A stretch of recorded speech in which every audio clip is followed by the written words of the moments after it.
আসসালামু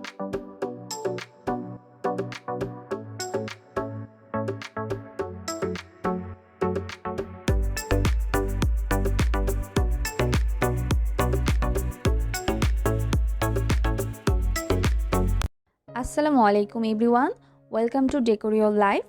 আজকে আমি আপনাদের সঙ্গে ম্যাঙ্গো মিল্ক পুডিং শেয়ার করব। ঘরে থাকা অল্প কিছু উপকরণে তৈরি করা যাবে ম্যাঙ্গো মিল্ক পুডিং। ভীষণ মজাদার আর খুবই ইজি একটা ডেজার্ট। আপনারা অবশ্যই বাসায় ট্রাই করবেন। আশা করছি আমার আজকের রেসিপি আপনাদের কাছে ভালো লাগবে। তাহলে কথা না বাড়িয়ে শুরু করছি। ম্যাঙ্গো মিল্ক পুডিংয়ের জন্য আমাদের প্রথমেই লাগবে পাকা আম।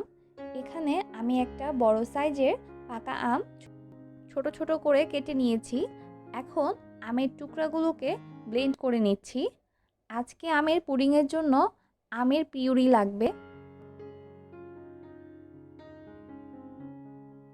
এখন একটি প্যানে চুলা বন্ধ থাকা অবস্থায় আমের পিউরিগুলোকে দিয়ে দিচ্ছি।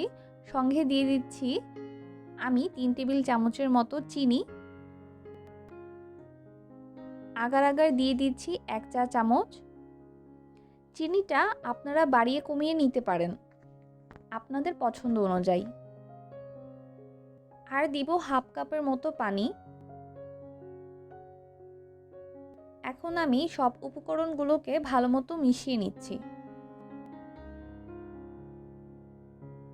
মিশানো হলে এবার আমি চুলাটাকে অন করে দিব। চুলার হিটটা মিডিয়ামে রেখে এই মিশ্রণটাকে আমি জাল করে নিব 2 মিনিটের মতো। আর এই মিশ্রণটা অনবরত নেড়ে চেড়ে যেতে হবে। 2 মিনিট জাল করার পর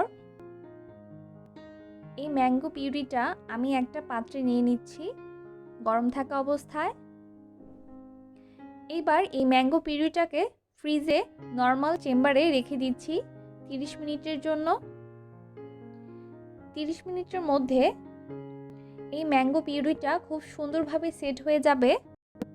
এই পিউরিটা আমি ছোট আর কিউব করে কেটে নিচ্ছি।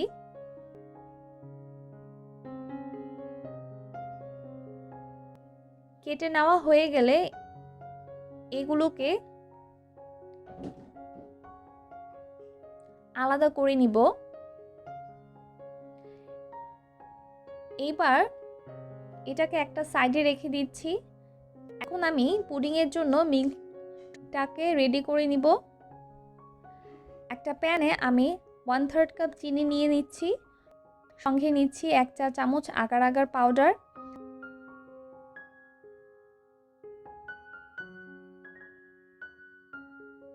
আর দিচ্ছি 2 কাপ লিকুইড দুধ।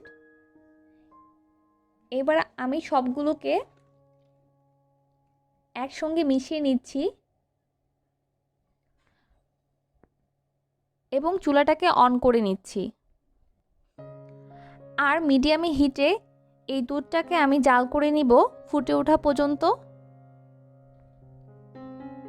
2 মিনিট জাল করে অফ করে দিচ্ছি। আমি এবার কেটে নেওয়া ম্যাঙ্গো জেলি গুলোর মধ্যে তৈরি করে রাখা গরম দুধটাকে দিয়ে দিচ্ছি।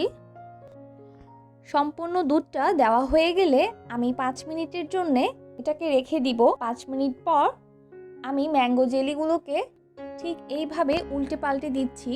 এতে নিচের পুডিংগুলো উপরে চলে আসবে। এতে পুডিংটা দেখতে সুন্দর লাগবে। এবার ফ্রিজের নর্মাল চেম্বারে আমি পুডিংটা রেখে দিব 2 থেকে 3 ঘন্টার জন্য। এবার আমি পুডিংটাকে ডিমোল্ড করে নিচ্ছি। দেখতেই পাচ্ছেন পুডিংটা দেখতে কতটা সুন্দর হয়েছে। আর এই গরমে এই ম্যাঙ্গো পুডিংটা খেতে অসাধারণ লাগবে। তো দেরি না করে ঝটপট রেসিপিটি বানিয়ে ফেলুন। এরকম রকমারি রান্না দেখতে আমার চ্যানেলটি এখনই সাবস্ক্রাইব করুন। সবাই খুব ভালো থাকবেন। আল্লাহ হাফেজ।